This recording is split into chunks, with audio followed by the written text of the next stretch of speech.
What if I told you that the inspiration for the bloodthirsty character famous as Dracula was rooted in a historical figure of even greater intrigue? If you thought the Red Wedding from Game of Thrones and the horrors shown in the Saw franchise were nerve-wracking, wait until you find out about the real life of John Kramer. Brace yourself as we embark on an incredible journey to uncover the hidden truths behind the real Dracula, also known as Vlad the Impaler.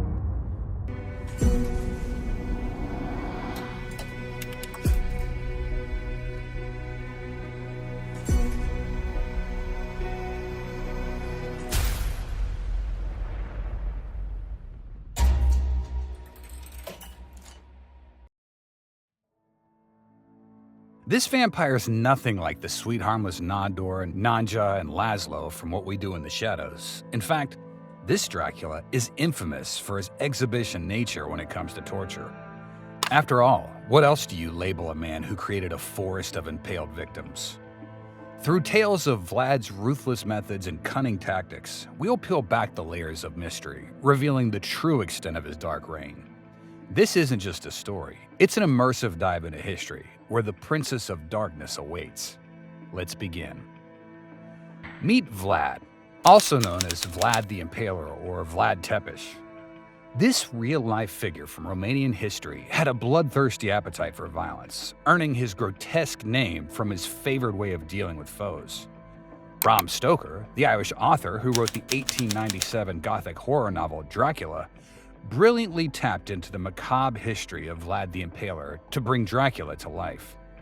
So let's dive into the spine-chilling inspiration behind the legendary character. The Enigma of Vlad, Unveiling Dark Origins. Vlad's early life was a mystery wrapped in an enigma like a riddle waiting to be solved. Born between 1428 and 1431, he was the legitimate son of Vlad II Dracula, a member of the Order of the Dragon, a fierce warrior group dedicated to safeguarding Europe from the Ottoman threat. Some say he entered this world in the Transylvanian town of Sighișoara, adding an air of mystique to his origins. But don't be fooled by his roots into assuming he was anything like the beloved Count Dracula from the Hotel Transylvania film franchise. Vlad was a power-hungry monster, and you're about to find out the atrocities he committed against humanity. When Vlad's father ascended to power in Wallachia, Vlad and his elder brother, Mircea, were thrust into the spotlight. Their names echoed in official documents, hinting at a promising future. But fate took an ominous twist when they were captured by the Ottomans, their lives dangling precariously by a thread. Their father's rebellion against the Ottomans had put them in grave danger, yet by some stroke of luck, they escaped the clutches of mutilation and death. Before the end of 1442, Murad II had released Vlad the Dragon after he pledged to never support the enemies of the Ottoman Empire. He also agreed to pay an annual tribute and send 500 Wallachian boys to serve as janissaries in the Sultan's army. His two sons, Vlad the Impaler and Radu, remained hostages of the Ottoman Empire. The tragedy that plagued Vlad's family was far from over. Vlad II was overthrown by local warlords known as boyars when John Hunyadi broke into Wallachia.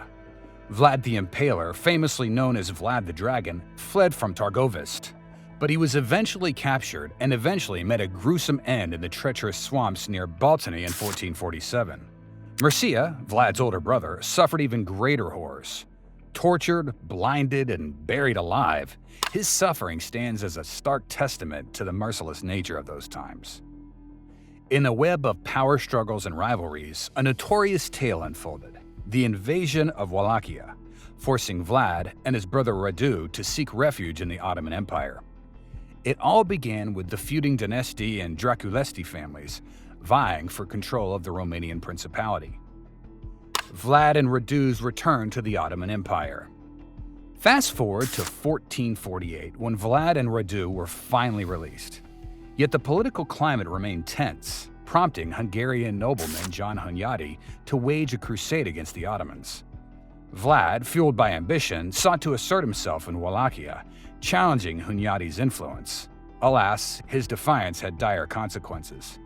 In a fateful clash, Hunyadi's forces triumphed, driving Vlad to fear to Moldavia while Wallachia fell under Hunyadi's ally, Desperate for sanctuary, Vlad and Radu turned to the very power that held them captive, the Ottoman Empire.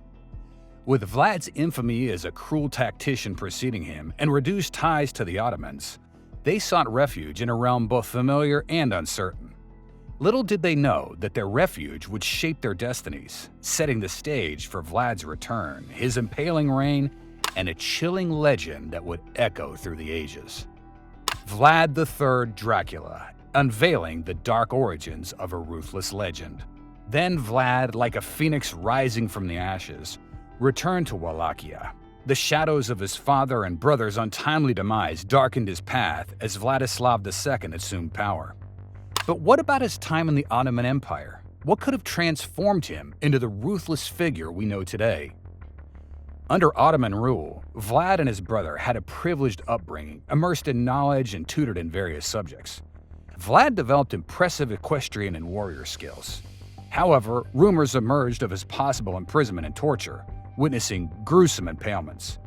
These experiences left a lasting dark impact on Vlad's psyche. Do you think that these terrible things he witnessed made him even more cruel inside and eventually became the reason for his being remembered as a fearsome evil monster? We invite you, dear history enthusiasts, to voice your thoughts by liking this video and subscribing to our channel. The question that echoes throughout the corridors of history is whether these torturous events molded Vlad the Dracula, the son of the dragon, into the bloodthirsty killer he's often portrayed as. While historians ponder the transformative power of such traumas, one thing remains clear. Vlad's reign of terror truly began once he was released from his Ottoman captivity. The world was about to witness a ruler who would send shivers down the spines of many, like a chilling gust of wind on a moonless night. Legend has it that Vlad's thirst for vengeance knew no bounds. The ruthless impalements that once shocked him became his favored method of retribution. But why? What made him this way? Intrigue and redemption, Vlad's path to the throne. Vlad's journey to the throne of Wallachia was no walk in the park.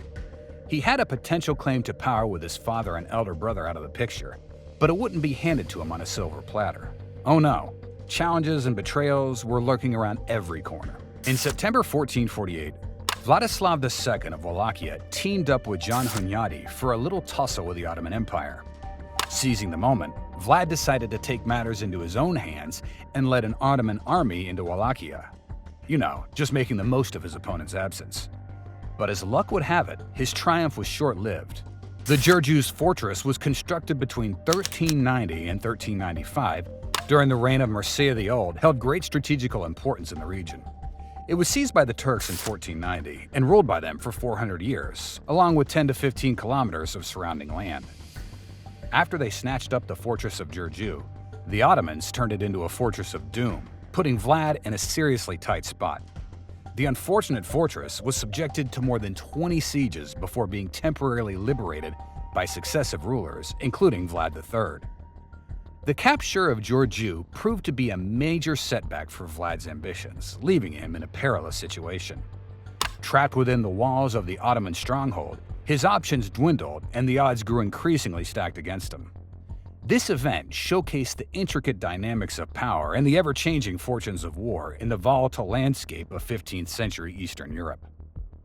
To make matters worse, things didn't go too well for Hunyadi's army either. The Battle of Kosovo turned the tide against them, leaving Vlad with a tough decision to make. Nicholas Vizaknai, Hunyadi's right-hand man, urged Vlad to join him in Transylvania. But did Vlad listen? Nope. He decided to go his own way, and Vladislav II hightailed it back to Wallachia with whatever was left of his army. Left with no choice, Vlad had to flee and seek refuge in the Ottoman Empire by December 1448. Exiled and feeling a bit lost, Vlad settled in Edirne, his first stop in the Ottoman Empire. But he didn't stay put for long. He soon packed his bags and headed over to Moldavia, seeking the help of his uncle, or possibly uncle, Bogdan II, who happened to be sitting on the throne there. Unfortunately, tragedy struck when Bogdan's life was cut short by Peter III Aaron in October 1451. Bogdan II of Moldavia was invited to a wedding, but on the way was murdered in a conspiracy organized by his own brother Peter, who took the throne after his demise. Talk about bad luck. With nowhere else to turn, Vlad and Bogdan's son Stephen set off on a journey to Transylvania. But here's the kicker. Hunyadi had already made nice with the Ottoman Empire and signed a truce. Poor Vlad found himself in quite a pickle. He tried to settle down in Brasov, where some Wallachian big shots who had been kicked out by Vladislav II were hanging out. But guess what? Hunyadi put his foot down and said, "No way, Jose." He forbade the townspeople from giving Vlad any shelter. So, back to Moldavia he went, tail between his legs. What Vlad got up to during those years remains a mystery, but what we do know is that he eventually made his way back to Hungary on a mission from Hunyadi to defend the Transylvanian border.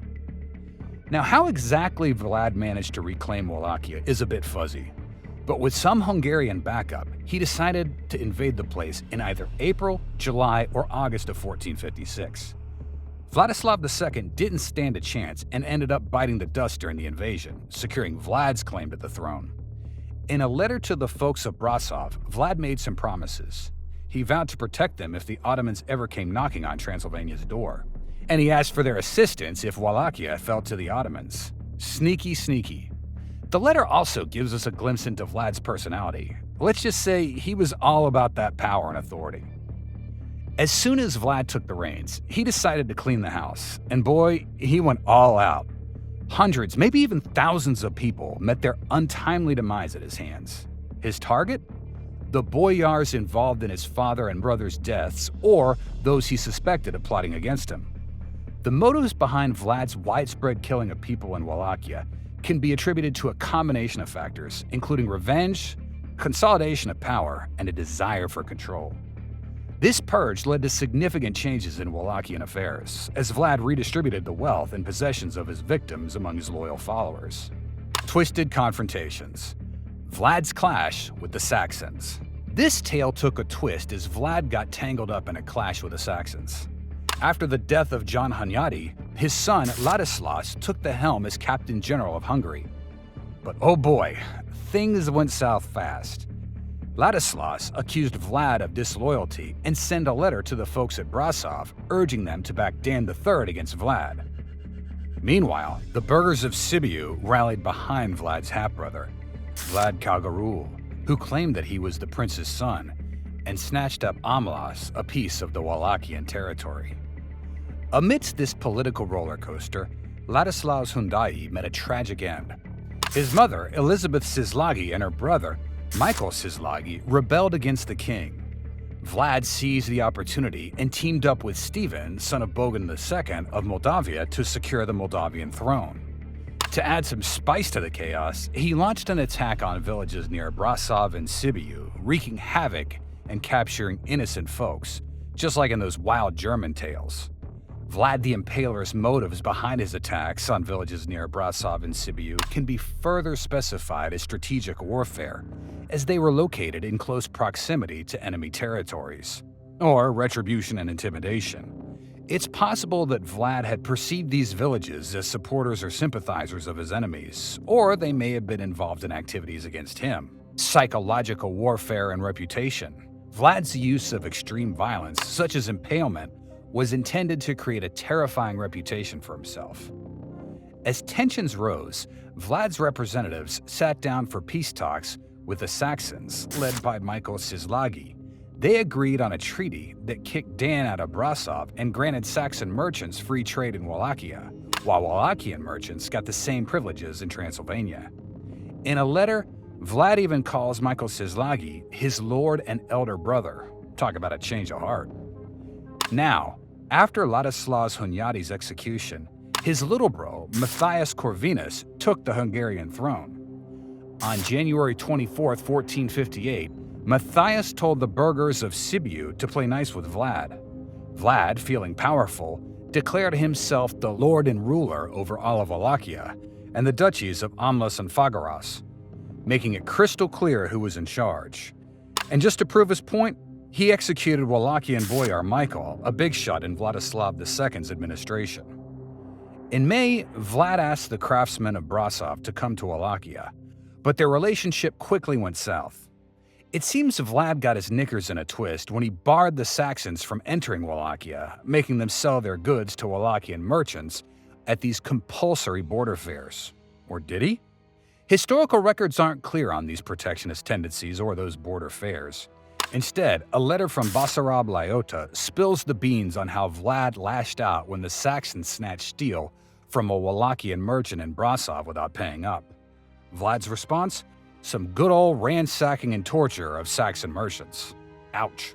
In a fiery conflict, Vlad emerged victorious against Dan III, executing it before April 22, 1460. Seeking revenge, he launched a brutal invasion, destroying Brasov's outskirts and impaling captured individuals. Motivated by revenge, intimidation, and a hunger for power, Vlad aimed to solidify his authority and strike fear into enemies and subjects alike. His gruesome tactics served as psychological warfare, establishing his reputation as a merciless ruler and weakening opponents strategically. Negotiations temporarily restored peace, but Vlad continued his campaign against Amlas and Fagaras, making the locals who supported Dan III pay the price. This relentless pursuit of dominance showcased Vlad's ruthless nature and ensured obedience through a display of unyielding power. Bloody Legacy: Vlad's Reign of Terror. In the midst of this historical whirlwind, we uncover the gripping events that unfolded during Vlad's reign. Just as the Ottoman Empire loomed on Europe's doorstep after conquering Constantinople in 1453, Vlad was entrusted with defending Wallachia. Imagine the pressure. Constant warfare and internal conflicts had left Vlad's lands in ruins, torn apart by squabbling boyars. It was all a huge mess.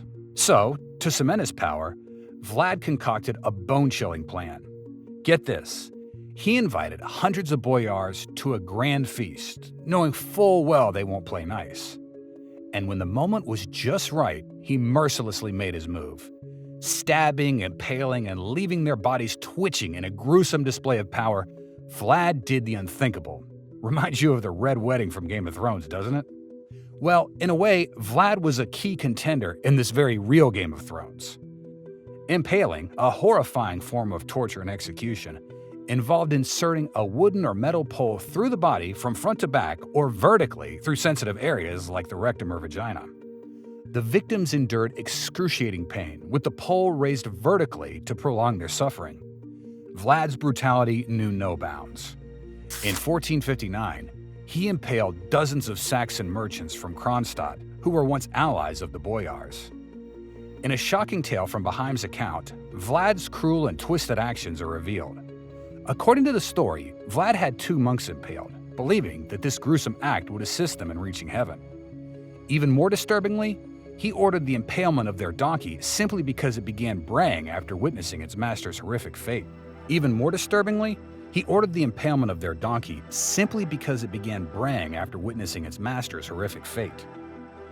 In 1475, Gabriel Rangoni, Bishop of Eger and former papal legate, became aware of Vlad's imprisonment, attributing it to his unfathomable cruelty. Rangoni went on to recount a chilling rumor about Vlad's time in prison. It said that Vlad, unable to escape his wickedness, engaged in gruesome acts involving rats. Some say he'd cut them into pieces, while others claim he'd impale them on small pieces of wood. Boiling people alive. Another source paints an even more horrifying picture of Vlad's sadistic nature. It's alleged that he had a massive copper cauldron constructed, fitted with a wooden lid containing holes. He would then place people inside the cauldron, securing their heads in the holes, before filling it with water and setting a fire underneath. The victims would cry out in agony as they boiled to their death. And this was just the beginning of Vlad's repertoire of terrifying tortures. He ordered women to be impaled alongside their helpless infants, with the children fighting for their lives at their mother's breasts until their inevitable demise. Vlad would then have the bodies of the young inserted head-foot into the bloody cavities before impaling them together. These harrowing accounts paint a disturbing portrait of Vlad's reign, showcasing his unimaginable sadism and the depths of his depravity. It's no wonder that tales of his cruelty and brutality spread far and wide, cementing his reputation as one of history's most feared and notorious figures. The ruthless confrontation with the Ottoman Turks. The Ottoman Turks were a constant threat, always looming at Vlad's borders. And what Vlad did to the envoys is also very chilling. During a diplomatic encounter in 1459, envoys declined to remove their hats, citing religious custom. In a twisted response, Vlad had the hats nailed to the diplomats' skulls, ensuring they forever remained on their heads. Vlad's hatred for the Ottomans grew, and in 1461, he launched an audacious rebellion while Sultan Mehmed II was away on a campaign. Vlad initiated negotiations with Matthias Corvinus, but the Sultan's spies uncovered the plot. Enraged, Mehmed ordered Vlad to appear in Constantinople. Little did he know that Vlad had discovered the Sultan's treachery. He executed the envoy Thomas Karabolinos and Hamza Bey of Nicopolis, then successfully captured the fortress of Giurgiu. Fueled by his triumph, Vlad embarked on an invasion of the Ottoman Empire, devastating villages along the Danube. In a letter to Matthias Corvinus, he proudly declared the deaths of over 23,884 Turks and Bulgarians during his campaign. Seeking military assistance, he emphasized his breach of peace with the Sultan, driven by his loyalty to the king, the Holy Crown of Hungary, and the preservation of Christianity.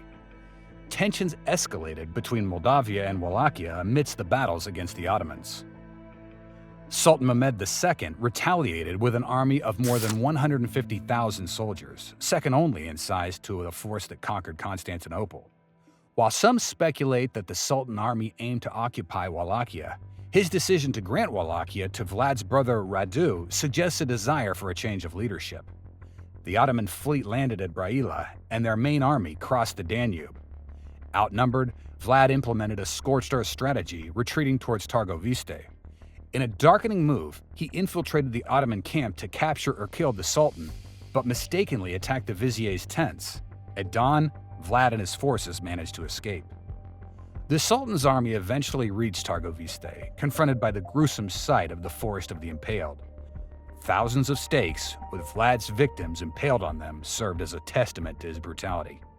Despite the shock, the Ottomans withdrew from Wallachia, leaving Radu and his troops behind. Seizing the opportunity, Radu won the loyalty of the Wallachians by reminding them of the Sultan's potential return. Vlad's support diminished as more Wallachians defected to Radu's side. Disheartened, Vlad retreated to the Carpathian Mountains, hoping for assistance from Matthias Corvinus. However, Albert of Istinmezzo persuaded the Saxons to support Radu by offering them privileges and compensation. Vlad was captured by Czech mercenary commander John Jiskra of Brandes near Rukar in Wallachia. 3 letters allegedly written by Vlad himself offering to join forces with the Sultan against Hungary in exchange for his throne's restoration were presented to justify his imprisonment. However, historians widely believe these letters were forged. Death of Vlad the Impaler. Vlad the Impaler's life and death are shrouded in mystery and conflicting accounts, adding a touch of intrigue to his legacy. After being imprisoned in Belgrade and held captain in Visegrad for 14 years, Vlad's whereabouts and activities between 1462 and 1475 remain unknown. However, in the summer of 1475, Stephen III of Moldavia sought his aid against Basarab Laiota, who had allied with the Ottomans. Vlad's release was possibly linked to his conversion to Catholicism, as per Slavic stories. Although recognized as the lawful prince of Wallachia by Matthias Corvinus, Vlad received no military assistance to regain his principality. Settling in Pest, he executed a commander who'd entered his house without permission, showcasing his assertiveness. Vlad's movements led him to Transylvania and later to Peaks, where he bought a house known as Dracula's house. His alliance with Serbian Vuk Grgorovic saw them capture fortresses in Bosnia, employing his infamous terror tactics of impalement and massacring civilians. In the face of Ottoman invasions and alliances formed against Basarab Laiota, Vlad and Stephen Bathory entered Moldavia, lifting the siege of Taro Nemt. Matthias Corvinus ordered Transylvanian Saxons to support Bathory's planned invasion of Wallachia, and Vlad confirmed commercial privileges for the burghers of Brasov. Eventually, Vlad and Stephen of Moldavia occupied Bucharest, forcing Basarab to seek refuge with the Ottomans. Vlad was crowned ruler of Wallachia, but Basarab returned with Ottoman support, resulting in Vlad's demise. The exact circumstances of his death are debated, but according to the Austrian chronicler Jacob Unrest, Vlad was assassinated in his camp by a disguised Turkish assassin. In contrast, Russian statesman Fyodor Kutuzov, who interviewed Vlad's family after his death, claimed that during the battle, his own troops mistook him for a Turk and attacked and killed him. Florescu and Raymond T. McNally remarked on this narrative, pointing out that Vlad had frequently disguised himself as a Turkish soldier as part of military ruses. According to Leonard Boto, the Milanese ambassador to Buda, the Ottomans dismembered Vlad's body. According to Bodfini, Vlad's head was sent to Mehmed II and was subsequently burned at the stake in Constantinople. His severed head was purportedly displayed and buried on Voivode Street in Karakoy.